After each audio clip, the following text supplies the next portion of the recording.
आपने हमारी इंदिरा रसोई की भी 1000 इंदिरा रसोई की भी बुराई कर दी। अरे हमने देखा था बीजेपी के कार्यकाल में, जब खड़े खड़े कूपन से गंदगी में खड़े खड़े लोग खाना खाते थे, अगर हमने भरपेट बैठा करके सफाई में अगर 1000 जगह पर लोगों को भरपेट खाना अगर खिलवाया है, तो आपको इसका भी धन्यवाद देने में कंजूसी कर दी आपने। तो ये भी बड़ा जोरदार काम है। आप माननीय सदस्य आप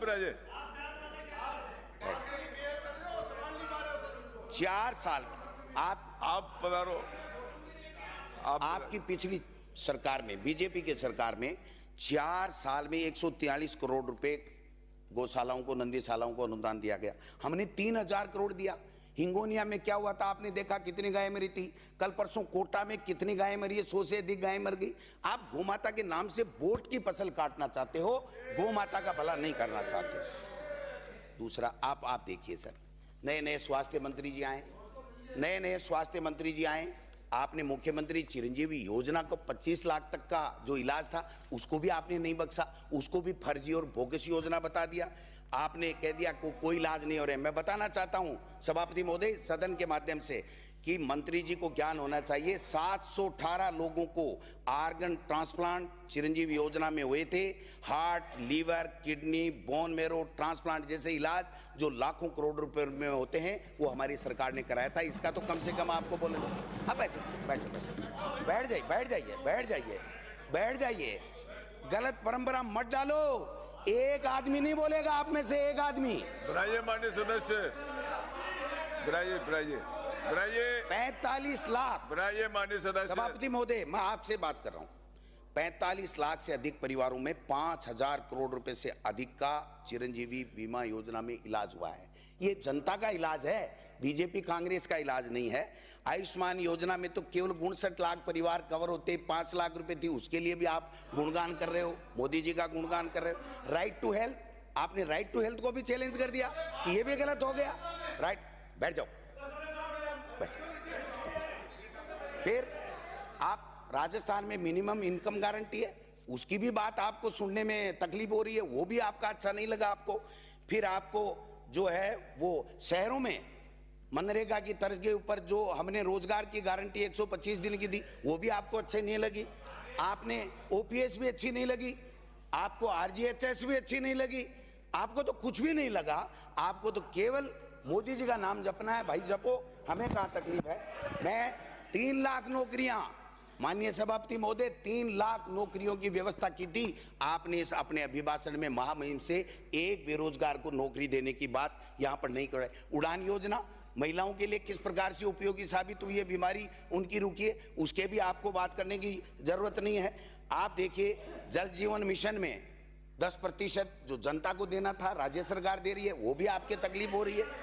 आप 70 लाख परिवारों को सभापति महोदय, हमने 500 रुपए में गैस सिलेंडर दिया है। अब आप 450 के लिए 50 रुपए दे करके और आप झुंझुना पकड़ा करके लोगों की ये वाई लूटना चाहते हो, ये कहां की बात है।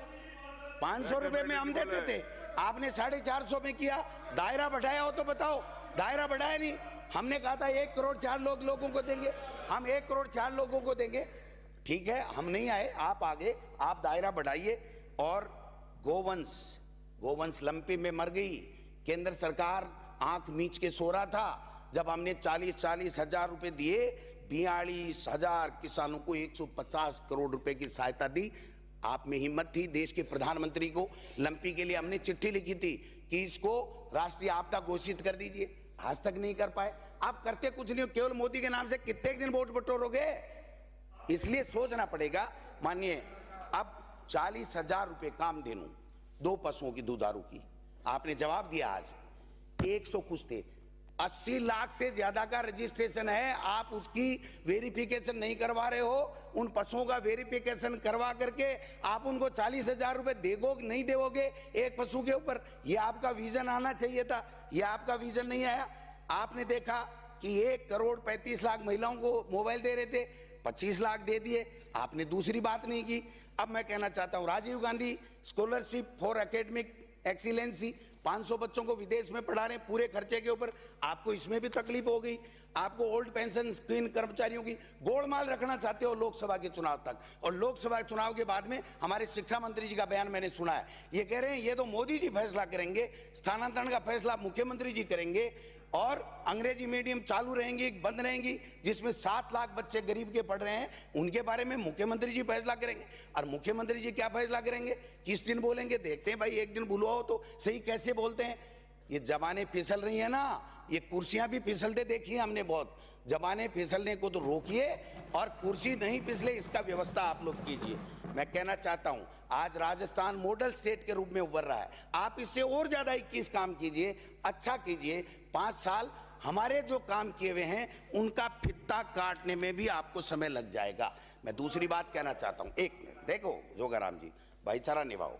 सवाल यही है कि आपने कहा कि अपराध बढ़ गए, ये हो गया वो हो गया, अपराध रुक गए क्या? 7 साल के मासूम के साथ मैं बताऊं आपको क्या हुआ है? क्या बात कर रहे हो आप? घर से दूध देने निकली 7 साल की बच्ची से दुष्कर्म, ये बीकानेर की घटना है। आप रावत बाड़ा की घटना ले लीजिए, 20 लड़कियों का अश्लील वीडियो। आप जयपुर की घटना लीजिए, बाइक सवार बदमाशों को महिला से मोबाइल। हनुमानगढ़ में पिस्तौल दिखाकर किशोरी को उठा के गैंग रेप। आप नसीराबाद की घटना को ले लीजिए, पुलिस की मारपीट से युवक की मौत। और आप दूसरी घटना को ले लीजिए, चित्तौड़ की घटना को ले लीजिए, मौत के बाद दिन बाद मोबाइल से खुला सामूहिक बलात्कार कर रहा। लाइसेंस से अजमेर की घटना को ले लीजिए। मैं एक बात पे नहीं जाना था, मैं ये कहना चाहता हूं, अपराध न आप रोक पाए न हम रोक पाए न कोई दूसरा रोक पाएगा, लेकिन एक भय होना चाहिए सरकार का। वो भय अगर आप कायम कर दोगे तो अपराधी डरने लगेंगे। पहले हमने राज देखा था, यहां से गृह मंत्री जी बोलते थे, आज महामहिम राज्यपाल बन गए कि मैं खुद ही अपराधी का नाम ले लेते थे। तो ये मैं निवेदन करना चाहता हूं कि आप इस तरीके की स्थिति मत कीजिए। ये पर्ची से बनी सरकार है। मैं इसलिए कहता हूं ये पर्ची से, इसलिए कि आपने देखा होगा घनश्याम तिवारी जी ने इसी सदन में यहीं से बैठ करके कहा है कि ये पर्ची बड़ी खतरनाक होती है, और जब पर्ची खुली तो सब कईयों के होश उड़ गए। सरकार है, राजस्थान की जनता की दिए हुए आशीर्वाद की सरकार है ये। हाँ बिल्कुल, आशीर्वाद तो दिया ही है ना, तभी तो आप लोग आए हो। लेकिन आपको मंत्रालय अच्छा नहीं दिया, ये मैं जरूर कहना चाहूंगा। आपने जितनी नहीं दिया, पर आपको प्रतिपक्ष का नेता नहीं बनाया, इसलिए मुझे थोड़ा दर्द है। कोई बात नहीं, आपके मंत्री, इनके मंत्रियों के नमूने बता दूं सर। आज देखा आपने प्रश्नकाल में, दूसरा नमूना बता दूं मैं। इनके बाबूलाल खराड़ी जी बैठे, माननीय मंत्री महोदय, कैबिनेट मंत्री है, कि बच्चे ज्यादा से ज्यादा पैदा करो, देश के प्रधानमंत्री आवास बना के दे देंगे। आपके शिक्षा मंत्री जी हमारे ये कह रहे हैं कि कब ट्रांसफर करोगे, क्या करोगे। मान्य है अपना, मैं मानता हूं। अध्यक्ष जी, मैं एक बात कहता हूं कि आपके मंत्री तो ये कहते थे कि मर्दों का प्रदेश से, ये कहते थे, हमने वो नहीं कहा। यही लाइन आपने लिए क्या? अब आप देखो सर, आपने एक काम जोरदार कर दिया आते ही, जोगाराम जी, आपने बहुत जोरदार काम किया। आपने जो देश के प्रधानमंत्री जी ने अग्निवीर योजना दी, जो किसानों के लिए उनके बेटों को रोजगार के अवसर बंद कर दिए, और देश की सेना में जो नौजवान जाते हैं उनके हितों पे कुठाराघात किया। आपने तो मंत्री ही अग्निवीर बना दिया। यहां शपथ ली राज्यपाल के, और मौर्य बोल गया। क्या बात कर रहे हो आप संविधान को मानते ही नहीं।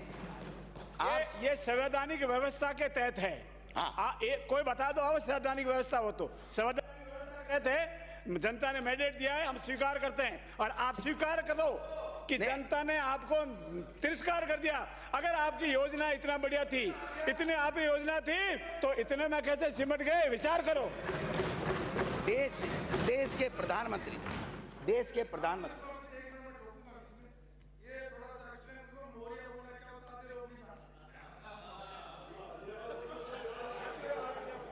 ये जोगाराम जी क्यों बने, जोगाराम जी संसदीय कार्य मंत्री क्यों बने, ये अपने आप बता देंगे कि मौर्य बोलने से क्या होता है। तो क्या होता है मौर्य बोलना? नाती के बारे में मौर्य को बंद कर दिया जाता है तो वो बोलता है, उसको कहते हैं मौर्य बोलना। माननीय सभापति महोदय 2 मिनट में 5 मिनट में मैं मेरी बात समाप्त करूंगा, आपका ज्ञानवर्धन होगा। आप बताइए, हमारे 5 मिनट है आपके पास, 5 मिनट अपनी बात समाप्त कीजिए माननीय सदस्य। हमारा समय है, आप चिंता ना करें।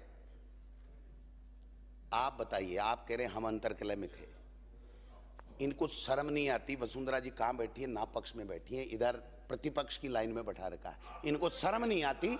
आप देखिए माननीय सभापति महोदय, नेता प्रतिपक्ष उधर बैठे हैं, हमारा पूर्व मुख्यमंत्री उसके बराबर में बैठा है, और आप जो विपक्ष के लोग बैठे हैं, निर्दलीय लोग बैठे हैं, उनके बराबर आप अपनी पूर्व 2 बार की मुख्यमंत्री को बैठा रहे। ये अंतरकलह है? किन किन को मंत्री बनाया, किन को नहीं बनाया, ये अंतरकलह नहीं है? मुख्यमंत्री जी आपकी मीटिंगों में वसुंधरा जी नहीं जा रही हैं, ये अंतरकलह नहीं है? प्रदेश के अध्यक्ष को किस शब्दों में पुकारा गया था? आप बताइए, एक प्रदेश के अध्यक्ष, माननीय प्रदेश अध्यक्ष था कांग्रेस पार्टी का, उनको किस शब्दों में माननीय मुख्यमंत्री जी ने पुकारा था? वो सब बोलो। वो सब वही बोल रहा हूँ, वही बोल रहा हूँ। माननीय